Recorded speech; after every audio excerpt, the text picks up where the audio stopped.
上一集我哋講到點樣會令到一啲可以幫我哋建立良好習慣嘅提示變得更加明顯。唔知你有冇去套用呢啲方法去自己嘅生活入邊呢？如果有嘅話，都好鼓勵你可以留言分享，話翻俾我知。而如果你係未睇過之前嗰幾集嘅話，亦都好歡迎你可以翻去睇翻。今集我哋將會落到去講建立良好習慣嘅第二個法則 ，Make it attractive， 即係令到你想建立嘅習慣變得極之吸引，難以抗拒。如果成功套用到呢一個原則嘅話，你就唔再需要去到苦苦掙扎去做抑或唔做你自己想建立嘅良好習慣，因為嗰一個習慣本身已經吸引到你，係到一個點，你好似上咗癮咁樣，成日都想去做，而唔做反而會周身唔舒服嘅。Hello， 大家好，我係連讀 U 都爭啲俾人踢出校，但係後來奇蹟逆襲，成為 First Honour 教育語言學碩士嘅車仔老師。我呢個 channel Cousin Chilling English 會同你一齊 chill 住咁樣學習語言，提升自我。事不宜遲，就等我哋即刻 chill 住咁樣去睇下原子習慣 Atomic Habits Chapter 8 to Chapter 10。喺40年代，有一位曾經獲得過諾貝爾獎嘅荷蘭學者 Nicole Tinbergen， 佢做咗一系列嘅研究，去到研究下唔同嘅動物佢哋嘅習性。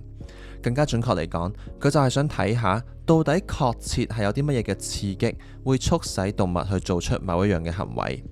而其中有一種好特別嘅海鷗，英文名就叫做 Herring Gull。呢一種海鷗其中一個特徵就係成年嘅海鷗嘴上面佢哋有一粒紅色嘅點。Tinbergen 就發現，當嗰啲啱啱孵化出嚟初生嘅海鷗 BB 逢親想食嘢嘅時候，佢哋就會用佢哋個細嘴去到啄媽媽海鷗上面呢一粒紅色嘅點。為咗揾出到底係乜嘢原因令到海鷗 BB 有咁樣嘅行為， Tinbergen 就隨便用一啲硬嘅紙板整咗一啲同樣都有一粒紅色點嘅海鷗嘴，趁個海鷗媽媽離開咗個巢嘅時候，佢就放呢個假嘅海鷗嘴俾嗰啲海鷗 BB。因為呢一個紙板整出嚟嘅海鷗嘴係整得好假同埋好粗糙嘅，其實原本 Tinbergen 呢，佢係諗住啲海鷗 BB 唔會有任何反應嘅，點知結果出乎佢意料之外，嗰啲海鷗 BB 十分之興奮、十分之開心咁樣猛咁去啄呢個假嘴上面嘅紅色點。咁之後呢，佢又整一個一樣都係咁假，但係上面嗰啲紅色點又多咗同埋又大咗嘅紙板俾啲海鷗 BB 啦。嗰啲 BB 呢係興奮到發晒癲咁樣瘋狂去啄呢個紅色點。另外有一種動物就叫做 Great Leg Goose， 中文就係叫做灰雁啦，係一種體型比較大，你當係好似巨型燒鵝咁樣嘅動物啦。佢哋呢就係一種會喺陸地度築巢同埋孵蛋嘅物種嚟嘅。有陣時因為嗰啲蛋呢就會唔小心碌咗去附近嘅草堆度，咁嗰隻媽媽呢就會將呢個蛋呢用個頭頂下頂下咁樣頂返去自己個巢穴入邊。Tinbergen 後來就研究發現，原來灰雁媽媽佢係會將任何圓咕碌嘅嘢碌返去自己個巢入邊嘅。無論研究人員係放一個電燈膽喺隔離啦，定係放一個排球喺隔離，只要係圓形，灰雁媽媽就算幾嘥力，都會盡力將佢哋碌返去個巢度嘅。睇完呢啲研究，我第一個諗法就係啲學者係咪特登用啲無聊惡作劇去玩啲動物？但係其實呢啲研究就反映，無論係動物定係人類，我哋個腦其實都預設咗一啲固定嘅規則，去到觸發我哋做出某一啲嘅行為嘅。而嗰啲嘅規則，當能夠更加誇張地呈現喺我哋面前嘅時候，我哋就會好似俾人撳咗個掣咁樣去做翻相應嘅行為出嚟啦。大家亦都唔使以為呢個係啲乜嘢重大嘅新發現，因為其實呢一種所謂誇張嘅現實 exaggerated versions of reality 長期以嚟都被唔同產品嘅商人利用到淋漓盡致㗎啦。譬如各種各樣嘅零食、高熱量嘅食物，之所以可以令我哋食咗第一啖就停唔到口，或者我哋好飽都願意繼續去食，就係因為商人佢哋絞盡腦汁咁樣去到放大一啲我哋好中意嘅味道，去千方百計咁樣將啲零食賣俾我哋。而你細心一諗就會知道，其實我哋個個都好似嗰啲海鷗 BB 咁樣，人哋放咗啲放大咗嘅紅色點，我哋就會瘋狂咁樣喺度啄。而腦神經嘅專家就發現，當我哋個腦受到某一種嘅刺激，然後做出相應嘅行為嘅時候，其實人類腦部嘅活動係好容易被監察，甚至腦神經嘅專家係可以好準確咁話到俾我哋知，到底我哋個腦嘅活動係去到邊一個位就會作出行動嘅？其中扮演關鍵角色嘅一樣嘢就係叫做多巴胺 （dopamine）。曾經有一個好殘忍嘅實驗，就係好多年之前做嘅。當時腦神經嘅專家 James Oates 同埋 Peter Milner， 佢哋用一啲方法阻止白老鼠個腦去產生多巴胺。點解話係一個殘忍嘅實驗呢？就係因為當啲老鼠佢哋冇咗多巴胺之後，佢哋對所有嘢嘅慾望都完全消失咗。佢哋唔再想食嘢，唔再想飲水，甚至唔再想交配，係乜都唔想做。之後佢哋就喺喪失生存慾望咁樣嘅情況之下就死咗。呢一個咁殘忍嘅實驗話到俾我哋知一樣嘢：如果冇咗多巴胺，我哋就唔會再有任何慾望。而如果冇晒慾望嘅話，人類就唔會再去採取任何嘅行動。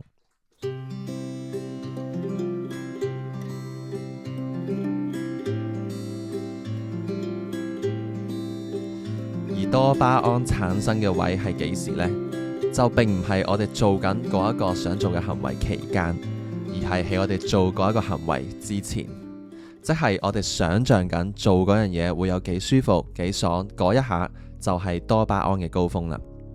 亦都因為係咁，作者就講到點解我哋往往係想象緊去旅行嘅時候就會最期待、最興奮，但係當真正去到旅行嘅時候，嗰種興奮嘅感覺反而就冇想象緊嘅時候咁強烈。而對小朋友嚟講，可能佢哋期待聖誕節嘅來臨，仲會開心過佢哋真係可以企喺棵聖誕樹側邊去到慶祝嘅。無論係多巴胺嘅產生，定係我哋人腦部嘅結構，都會指出慾望或者即係我哋想做某樣嘢嗰一個嘅諗法，可以叫做 desire or craving， 其實就係驅使我哋去到行動一個最重要嘅原因啦。Desire is the engine that drives behavior.Every action is taken because of the anticipation that precedes it. It is the craving that leads to response. 既然人性同埋人腦部嘅結構都係一定要覺得一樣嘢好正，對佢嘅期待值夠高先至會做，作者提議叫我哋用嘅招數就叫做 temptation bundling， 即係捆綁式去到滿足慾望。點解要捆綁式呢？好簡單。就係你需要將你想做嘅嘢同埋你需要做嘅嘢二合為一。假設如果你想立志每日去寫一篇日記，但係你又好中意睇體育新聞，你可以嘗試每日寫完日記之後獎自己睇幾分鐘體育新聞。如果你想做多啲運動，但係你又知自己成日都係碌咗喺 sofa 度去到碌 Facebook 嘅話，你可以考慮你要做咗10次 sit up 之後，先至俾自己碌幾分鐘 Facebook。曾經有一個讀電子工程嘅學生，佢明知自己需要做運動先可以保持健康，但係佢又成日都沉迷去到煲 Netflix 喎。結果佢就發明咗一個裝置，係將一部單車機用某啲方法連咗落去佢播 Netflix 嗰部電腦度，跟住佢就一定要一路去踩單車，踩到達到某個速度， Netflix 嗰個節目先至會繼續播落去。喺呢個 case 入邊，學生用到嘅方法同樣都係一種捆綁式滿足慾望嘅方法。呢一個方法之所以會有效，就係因為佢利用到人嘅腦係需要有一啲獎勵，或者對啲獎勵有高嘅期待值，先至會產生多巴胺嘅高峰，然後先至繼而去採取行動嘅特性。It is the anticipation of a reward, not the fulfillment of it, that gets us to take action. The greater the anticipation, the greater the dopamine spike.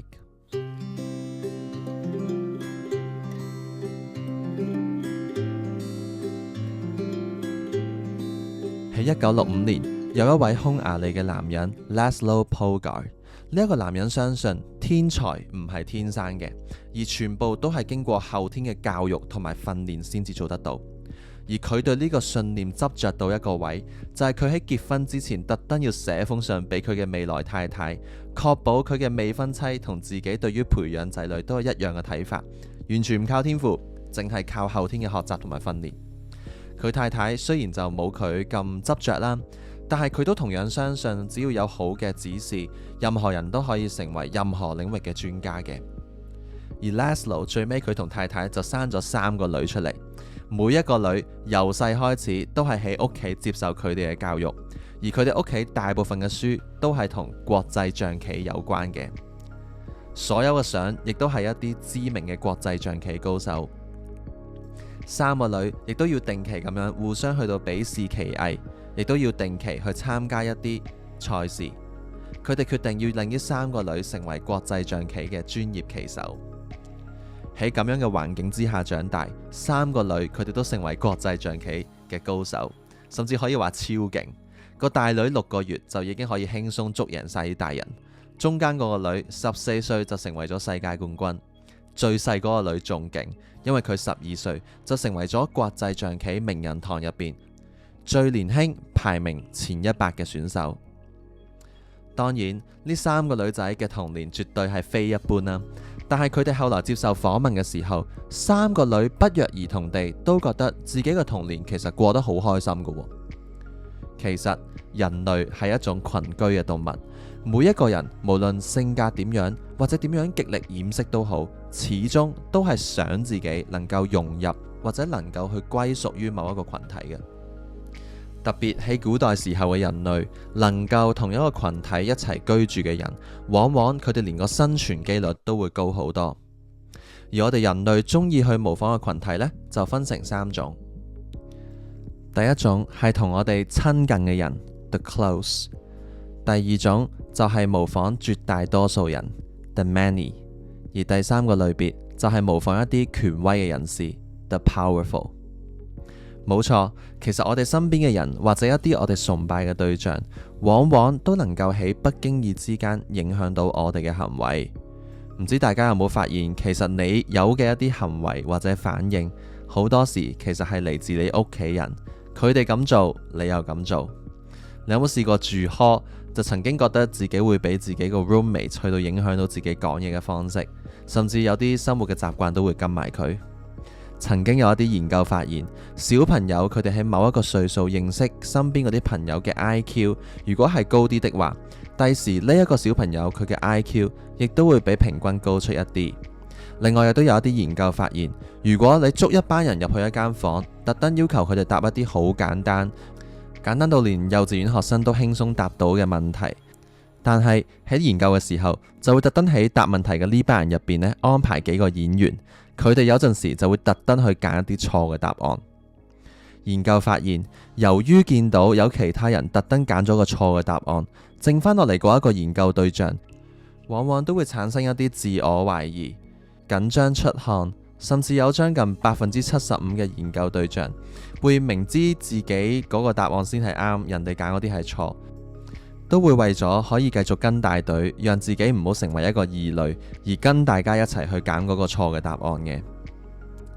其實我哋每一個人經常都會問，到底人哋係點樣睇自己？呢一個問題亦都會不斷影響同埋塑造我哋嘅行為。所以如果你想建立嗰個好嘅習慣，變得更加能夠吸引你，你需要揾到一個好嘅群體。呢個群體就要有2個特徵。第一，呢個群體入邊，佢一定要將你所建立嗰個好嘅習慣係視為一種常態。就例如果你身邊都係一啲好中意音樂嘅人，你可能就會覺得一個星期同朋友去夾一次 band 係一件好正常嘅事。第二，你需要揾呢個群體入邊，一定要有啲人係同你有一啲共通點嘅。曾經喺外國就有一間健身公司，佢哋能夠獲得巨大嘅成功，就係因為佢叫自己做毒男健身室。佢嘅目標就係吸引一班毒男又中意打機、中意嗰啲題目又好毒嘅人，去到健身室一齊健身。喺呢間健身室入邊嘅人，佢哋覺得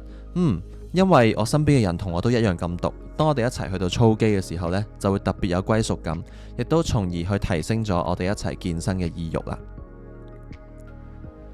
因為就係一個咁樣嘅群體，先至可以令我哋更加覺得嗰個良好嘅習慣係幫我哋可以獲得認同、獲得尊重同埋獲得讚賞，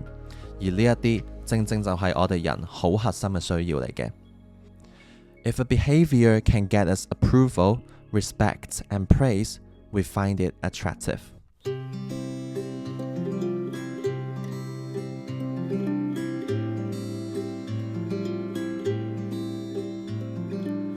上述嘅方法，無論係 bundling 定係揾一個好嘅群體，都係一啲 make it attractive 嘅方法嚟嘅。而呢一個方法亦都可以調翻轉，相反咁樣嚟用，就係當你喺 make good habits attractive 嘅同時，你亦都可以 make bad habits unattractive， 即係令到壞習慣變得毫無吸引力。試諗下，其實我哋人類每做一個行為，都會有一個表層嘅動機，同埋有一個深層動機嘅。最常見嘅一啲深層動機呢，就包括去獲取我哋賴以為生嘅食物營養，或者去節省我哋需要付出嘅能量，去到尋找愛、繁衍後代、建立友誼、贏得社會嘅接納同埋尊重、降低未來嘅不確定性同埋風險等等。雖然現今科技發達，好多時我哋未必會覺得做嘅嗰啲行為係牽涉到一啲生存嘅問題，但係你諗深一層就會發覺，呢一啲深層嘅動機其實一早以嚟就係人類賴以生存嘅一啲法則嚟嘅。所以如果你想斬斷一個壞習慣，同時又想去建立一個好嘅習慣的話，你就需要話俾自己知，嗰一啲壞習慣係點樣冇辦法滿足我哋嘅深層動機，同時我哋嘅好習慣又對於滿足我哋嘅深層動機幾咁有幫助。呢一個重新定義 redefining 嘅過程，其實就係能夠幫我哋覺得壞習慣越嚟越冇吸引力，相反好習慣越嚟越有吸引力嘅方法嚟嘅。重新定義雖然只係一個諗法上面嘅改變，但係佢能夠帶俾我哋嘅轉變，可以話係翻天覆地，極之重要嘅。試想像一個跛咗腳需要坐輪椅嘅人，如果佢一生就繼續喺度怨，話自己從此就要俾架輪椅綁住，冇得自由行動嘅話，佢比起一個覺得嗰張輪椅係賦予咗佢活動嘅自由嘅人，係咪會活得辛苦好多呢？每一次健身之前，你或者會諗，慘啦，又要做嗰啲又攰又辛苦嘅運動，但係同時你亦都可以諗，正，我又可以變得更加強壯啦。每次當你為咗達成自己一啲儲錢嘅計劃需要慳錢嘅時候，你可以諗，幾慘啊，我連想買樣嘢都唔得。但係調翻轉，你亦都可以諗，正，因為到我財務自由嗰一日，我要買多多都得。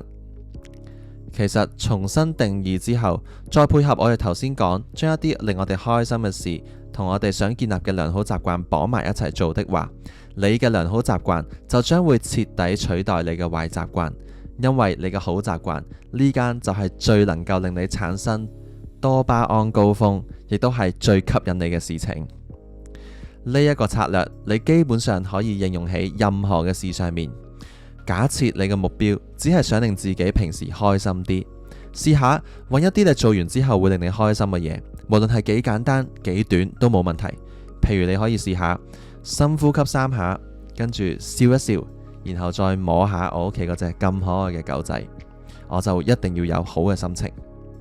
一旦你建立咗呢一個習慣，下次你無論心情幾差，你只要深呼吸3下，笑一笑，望下自己隻狗，摸下佢，甚至連你嘅心情都可以變返好。書本上嘅知識講到尾都係頭腦上面嘅認知，如果係冇實踐嘅話，佢對你嘅幫助始終都係好有限。雖然喺 Make It Attractive 入邊提及嘅一啲原則比較多係你思想上面嘅改變，但係如果你能夠將佢哋套用到去建立好習慣嘅話，肯定對你會有莫大嘅幫助。下一集我哋將會落到去原子習慣嘅第3條法則，令你想建立嘅良好習慣變得易如反掌。Make it easy。如果你要我喺呢本書4個法則入邊揀一條我最中意同埋我覺得最實用嘅法則，我會毫無猶豫咁樣去揀嚟緊呢一條 Make it easy 嘅法則，因為佢唔單止幫我改變咗一啲我對於建立良好習慣一直以嚟都有嘅誤解或者阻礙自己嘅諗法。同時佢亦都令到我幾乎係即刻充滿動力咁樣去到實踐，去到做自己想做嘅良好習慣。想知道點解嚟緊呢個法則咁勁，就記住留意下一集車仔超速讀書系列嘅影片啦。記住超住咁樣學習，一樣可以進步神速。我係車仔，我哋下次 Cars and Chilling English 再見。